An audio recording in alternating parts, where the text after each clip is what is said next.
Instagram ব্ল্যাকআউটে Vinicius junior হঠাৎ করে সব পোস্ট প্রোফাইল পিকচার গায়েব করে ফেলেছেন ব্রাজিলিয়ান পোস্টার বয়। কেন ঘটালেন এমন কাণ্ড তার ব্যাখ্যা অবশ্য এখনো পাওয়া যায়নি। তাই রিয়াল মাদ্রিদ তার ভবিষ্যৎ নিয়ে নতুন করে শুরু হয়েছে জোর আলোচনা। কয়েক সপ্তাহ ধরে রিয়াল মাদ্রিদের সঙ্গে তার চুক্তির নবায়ন নিয়ে দফায় দফায় আলোচনা হচ্ছে।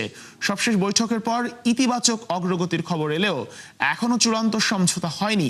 এদিকে নতুন চুক্তির বেতন, বোনাস ও অন্যান্য শর্ত নিয়ে আলোচনা চলছে। এমন পরিস্থিতির মধ্যে হঠাৎই নিজের ইনস্টাগ্রাম অ্যাকাউন্টের সব পোস্ট আর প্রোফাইল ছবি সরিয়ে ফেললেন। কেউ এটিকে নতুন চুক্তির ঘোষণার ইঙ্গিত হিসেবে দেখছেন, আবার সম্ভাব্য ট্রান্সফার ইস্যুর নানা দিক আছে বলে আলোচনায়, যদিও কোনো পক্ষই মুখ খোলেনি এখন পর্যন্ত।